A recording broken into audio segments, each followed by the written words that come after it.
years after marrying John Smith, John missed our third anniversary because he was with his first love celebrating her birthday.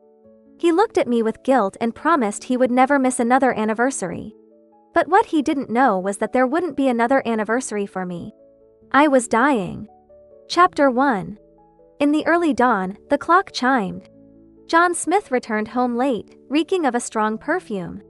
I sat quietly at the dining table, where the dinner I had meticulously prepared earlier that afternoon now lay cold, much like my heart. John frowned, glanced at the food, then checked his phone. Only then did he realize it was our third wedding anniversary. "I'm sorry, Vivian," he said, walking over to embrace me. "I had some work at the office and had to stay late." He kissed me lazily and added, "It's late already. Let's go to bed.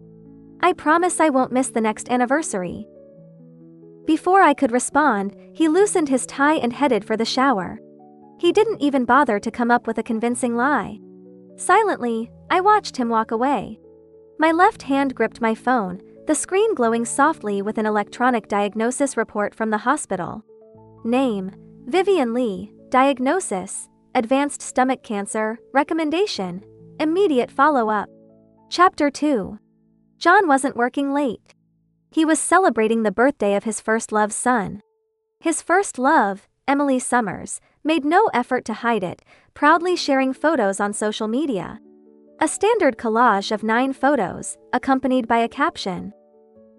"Thanks to Mr. Smith for taking time out of his busy schedule to celebrate Leo's birthday."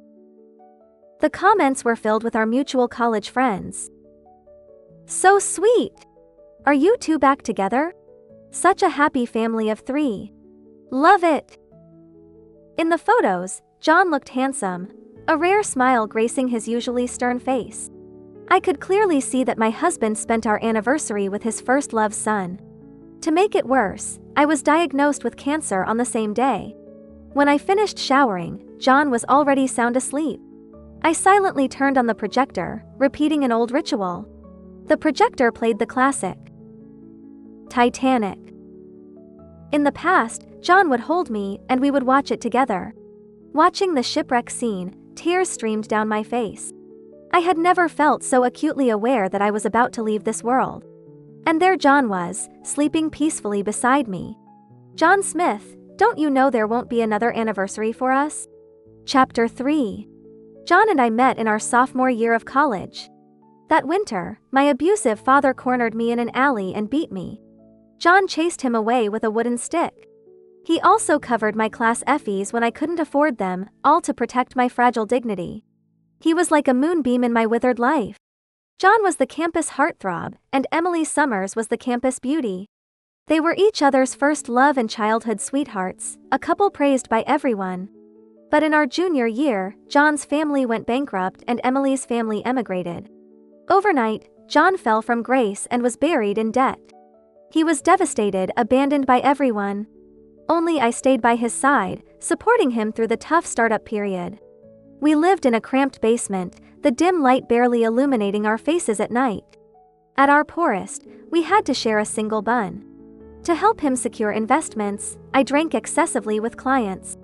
When the startup funds were insufficient, I sold the only house my mother left me, a house I had clung to despite my father's abuse.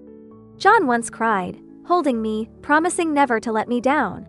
As I traced his increasingly handsome features, my heart ached. How could people change so much?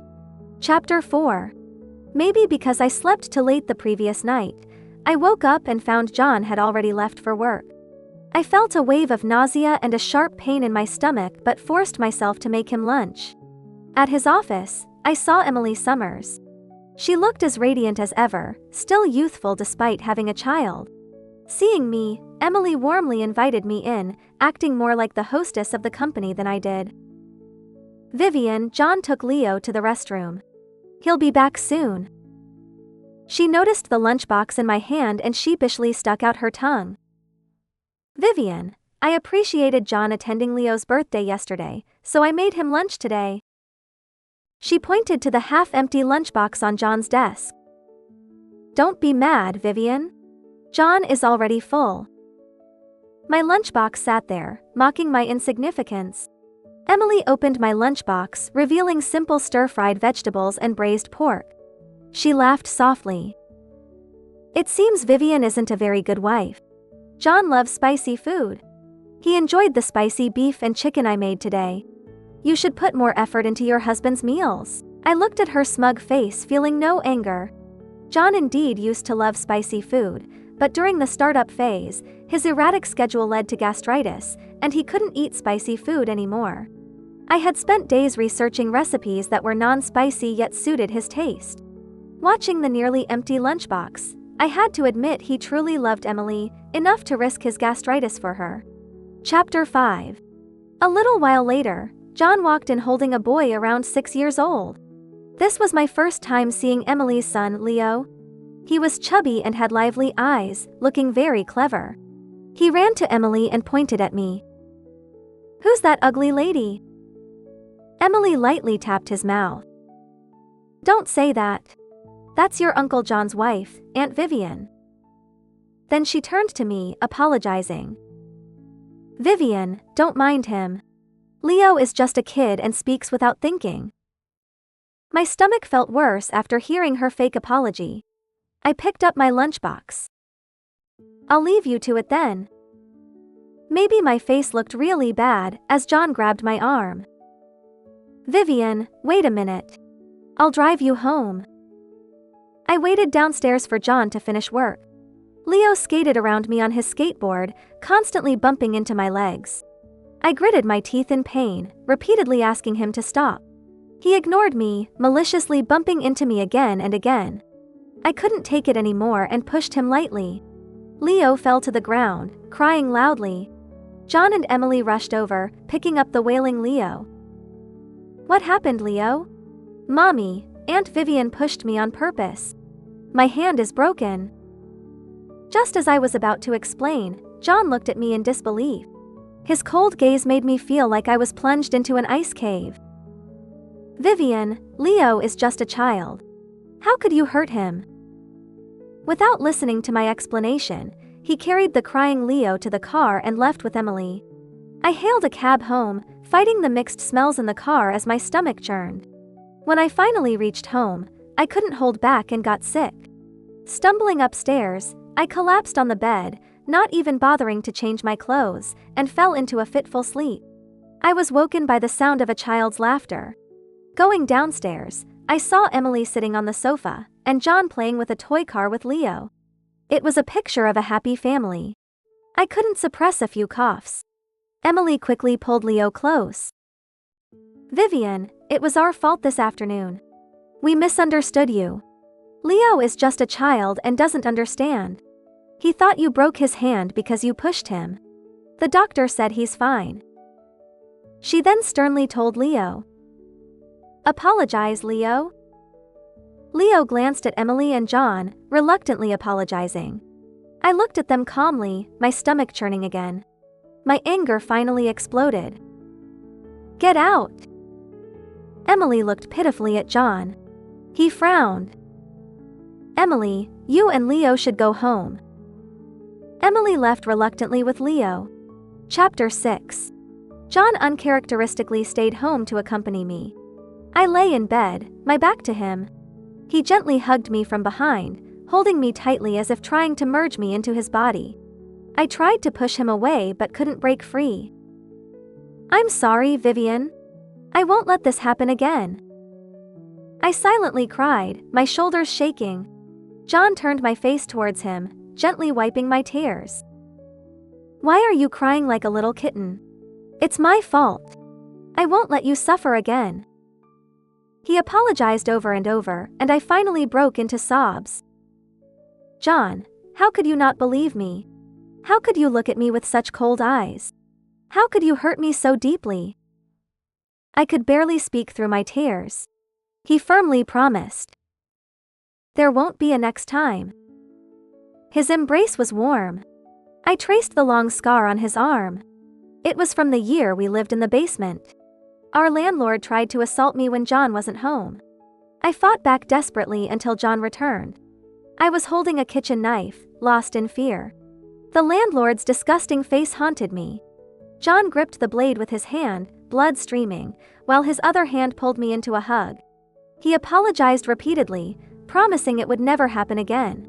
Since then, a long scar marked his hand. I sadly thought, he loved me so much back then. How could he bear to see me so sad now? Chapter 7. Since that day, John never came home late again, seemingly trying to make amends.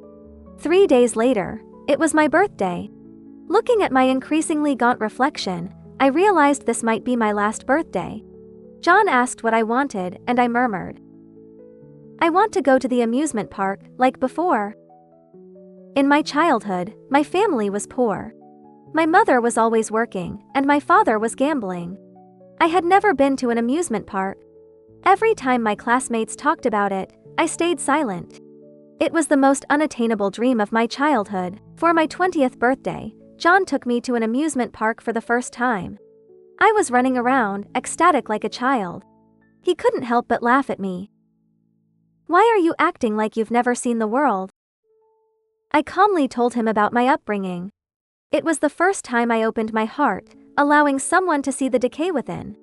John stopped laughing and solemnly promised, "From now on, every birthday, John Smith will take Vivian Lee to the amusement park." But after his company went public, he forgot that promise. Chapter 8. On my birthday, the weather was perfect. I woke up early, put on beautiful makeup, and wore a pretty dress. John, as I requested, swapped his suit for a t-shirt and shorts, like he used to wear in college. We wandered through the amusement park, hand in hand, like before. The Ferris wheel glittered with colorful lights.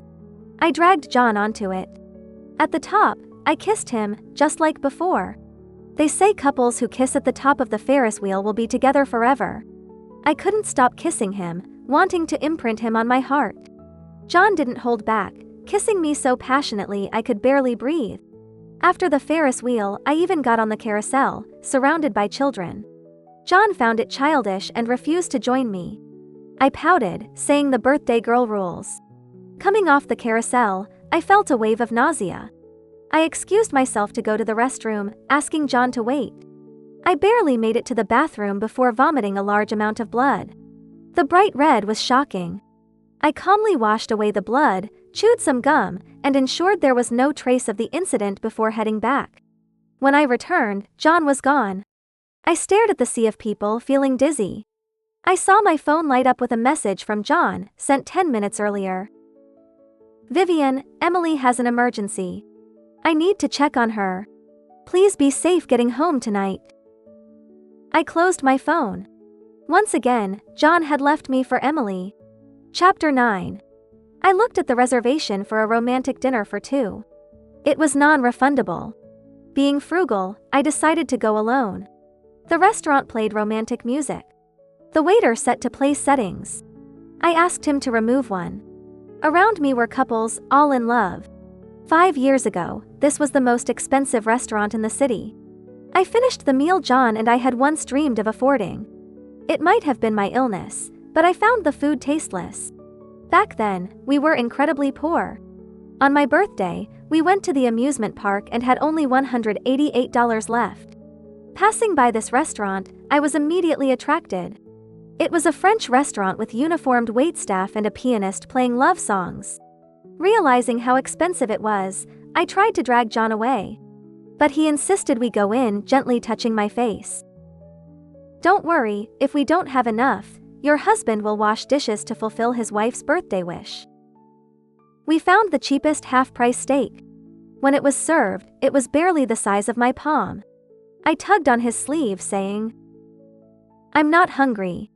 You eat." He refused, insisting I eat. I threatened that if he didn't eat, neither would I. We took turns sharing the tiny steak. It was a hard time, but our hearts were sweet. Chapter 10. After my birthday, my health declined rapidly. The hospital called for the third time, urging me to come in or they would notify my family. With no choice, I packed a bag and went. The hospital was crowded, everyone accompanied by loved ones. I was alone, watching the world go by. When the doctor called my name, I saw a young couple ahead of me, crying and holding a diagnosis report. The boy cried harder than the girl, tears streaming down. "Baby, don't worry. This illness can be treated. I'll sell everything to save you. We promise to be together forever. You can't leave me." The girl sobbed. "I don't want to leave you. We have to be together forever." I found it cheesy but also admired their sincere love. John and I had once made similar vows. The doctor, seeing my name, cleared his throat. "Ma'am, your cancer is in the early stages. There's an 80% chance of cure." The couple cried with joy. When it was my turn, the doctor frowned. I glanced at his name tag, Dr. Thomas Carter. Dr. Carter had a baby face, looking younger than me. Despite my diagnosis, he seemed more nervous than I was. Seeing his hesitation, I smiled. "Dr. Carter, I know it's terminal. You don't need to sugarcoat it. Just tell me the bad news." He frowned. "Don't you have family with you?" I shrugged. "My parents are dead, and my husband, he's busy with his first love." Chapter 11. Leaving the hospital with the medicine Dr. Carter prescribed and his repeated instructions to return for checkups, I felt the sun's warmth, making me want to cry. A little girl ran to her mother's arms. The weary woman caught her, tenderly touching her forehead. "Mommy's baby is fever-free." I remembered my mother taking me to the doctor, her rough but warm hands always giving me candy as a reward for being brave. I missed my mother. I had lost the only memento she left me, the house I sold for John's startup funds. Realizing I had only a month left, I decided to fulfill my last wish. I took a bus to the house filled with childhood memories and my mother. The house looked the same. The sycamore tree at the entrance was still lush, and the wall had graffiti from my childhood friends and me. I hesitated for a long time before knocking on the door. Chapter 12. The door was opened by Charlie Turner. He wore a crumpled suit, his hair disheveled. A woman's voice suddenly came from inside. "Charlie, who's there? Come have dinner." Sophie Turner emerged from the kitchen, smiling, her hair tied in a simple ponytail, wearing a light yellow apron, and holding Charlie JRBE's hand. The dining table was filled with delicious dishes, resembling a family of 3.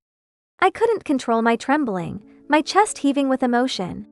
Uncontrollably, I began to retch. Charlie quickly held me.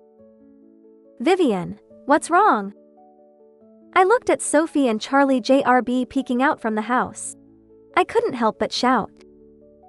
"Get out of my house." Charlie gently patted my back, trying to explain. Sophie and Charlie JRB were kicked out by her family. "I bought this house for you, Vivian. Once Sophie finds a new place, I'll give the house back to you." I vomited so violently, tears streamed uncontrollably from my eyes. "How could you let her stay here, Charlie? How could you let them live here? Do you know what this place means to me?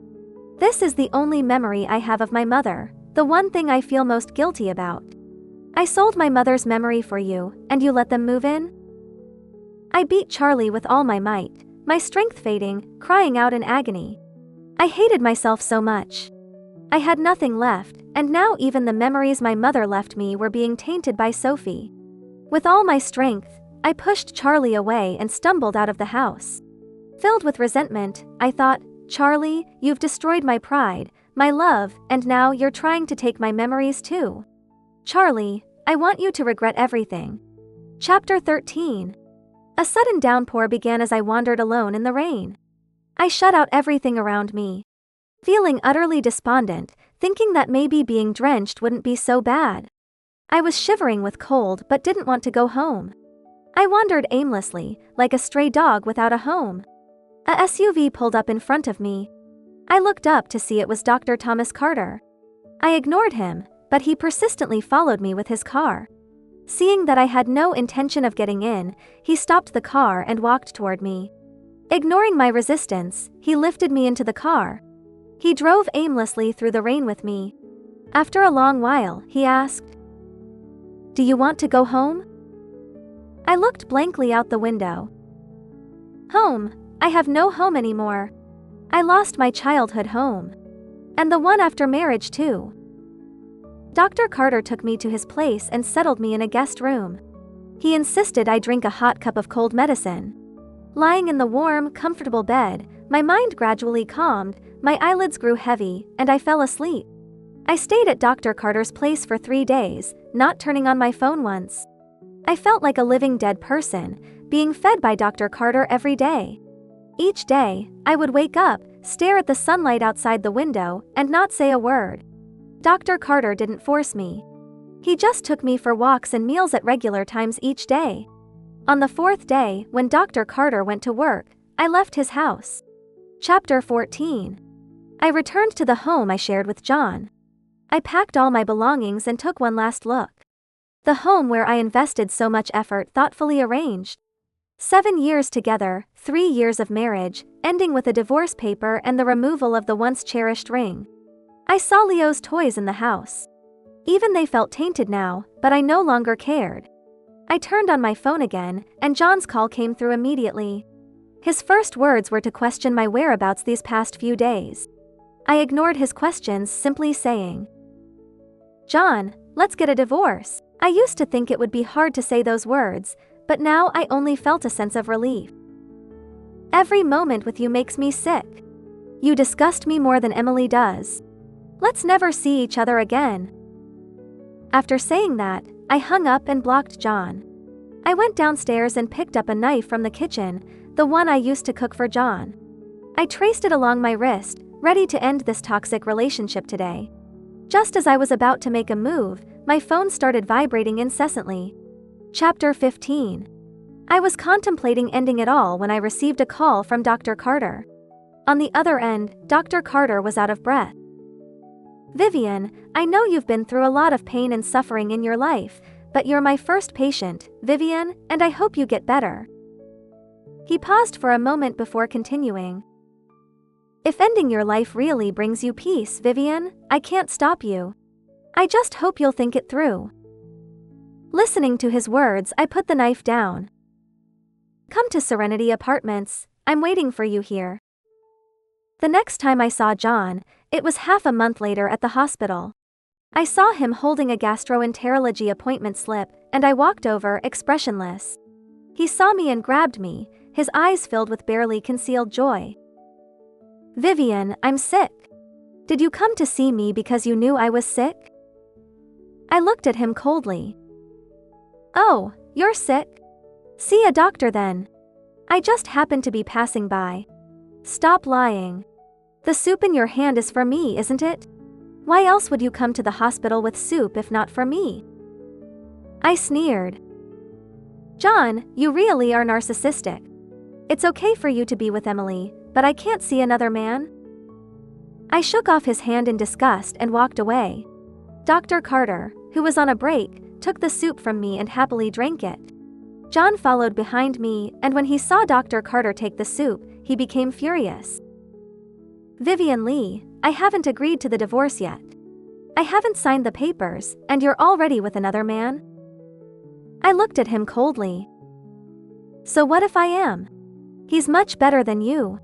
He won't forget our wedding anniversary, won't leave me on my birthday to be with his first love, and won't let his first love live in my house." John, seeing how I defended Dr. Carter, couldn't help but punch him. Dr. Carter, understanding from my words what John had done to me, didn't hold back and fought back. I tried to intervene, and in the chaos, I was accidentally hurt. I coughed up a mouthful of blood, staining Dr. Carter's white coat. The last thing I saw before losing consciousness was John's worried face. Chapter 16. When I woke up, I heard John yelling at Dr. Carter. "How could it be stomach cancer? Aren't you doctors supposed to cure diseases? How could it be incurable?" Dr. Carter looked at him with disdain. "Vivian is your wife. From the time she was diagnosed until now, you haven't accompanied her to the hospital once. You've ignored her suffering. How dare you blame us?" John covered his face in pain, tears seeping through his fingers. It was almost laughable. 7 years together, and I had never seen him cry. It was almost novel to me. Seeing me awake, John rushed to my side, repeatedly professing his love and begging for my forgiveness. I just found it amusing. Where was this before? If he could remember our anniversary, if he could stay with me on my birthday, I would have told him, believed that he still loved me. I looked at him coldly. Your love disgusts me, John. Seeing you makes me sick. Do you know how I felt leaving my mother's house that day? I wished I could disappear then. He stepped back, crying like a child, repeatedly apologizing. Chapter 17. John took me home. Dr. Carter wanted me to stay at his place, but I refused. I had troubled him enough, and I didn't want to owe him any more at the end. John pushed aside all his work to stay home and take care of me. He learned to cook for me, learned to create balanced meals. Every day, he tried different ways to get me to eat more, but I still couldn't eat. With my reduced appetite, my weight dropped rapidly, and I soon became skin and bones. John was frantic with worry but helpless. He stayed by my bed every day. Sometimes when I woke up in the middle of the night, I saw him silently crying by my bedside. I didn't feel sad, only a sense of satisfaction. John, I want you to experience every bit of the suffering I endured. During a follow-up visit, Dr. Carter sent me out, wanting to talk to John alone. I knew my condition had worsened again. I knew my own body well enough. I didn't feel sad, and I slowly walked to the garden downstairs. I sat on a bench, basking in the warm sunlight, and fell asleep without realizing it. When I woke up, I was back home. John was sitting by my bed, carefully tucking me in. For someone with cancer, each cold or fever was a brush with death. He was extremely cautious about my care. After taking my medication, I grew increasingly drowsy but heard the doorbell ringing downstairs. I quietly went to see, and at the door were the familiar faces of Emily and Leo. Emily was wearing a shabby t-shirt, her hair a mess, looking quite pitiful. Even Leo in her arms looked much thinner. John looked at them impassively. Emily pleaded. John, I beg you, please help my family. My father is already in the hospital with heart disease, and we don't have enough for the medical bills. Leo's heart condition might require a transplant. Can you lend me some money? No, my money is for Vivian's treatment. You need to find another way. Emily begged with a pitiful face. Vivian's illness is stomach cancer. It's incurable. John, please, if you give me the money, I'll marry you after Vivian passes. Don't you dare talk about Vivian dying. John was furious, pushing Emily's hand off the doorframe, causing her to fall. She got up and looked at John, who was full of disdain, and humbly knelt to grab his hand, but John had already closed the door. He came upstairs and saw me leaning against the door watching him. John draped a coat over me, his face calm. Next time you come out, remember to wear a coat. Don't catch a cold. I was filled with confusion and anger. Why, John? Why did you only realize your mistake after I gave up? I gave you so many chances, and you never cherished them. Now your fake concern disgusts me. After saying that, a surge of emotions hit my chest, and everything went dark. John hurried over to support me, helping me sit down. He held me with a bitter expression, his warmth like the sun's enveloping me. How many times had I been warmed only to be burned to ashes by this warmth? I touched the scars on his hand that had once made me feel so much pity, and said each word clearly. John, I'm letting you go. Please, let me go too. Chapter 18. I requested to spend my final days in a hospice, but John refused. I went on a hunger strike for a day, and he had no choice but to agree. I had the hospital restrict John's visits. During this time, I made new friends. In my youth, I was too insecure to make friends. Later, busy with starting a business with John, I had no friends, only clients. In this place, filled with cancer patients, I felt a rare sense of joy. Everyone had limited time, so every moment together was cherished. I said goodbye to 3 or 5 good friends.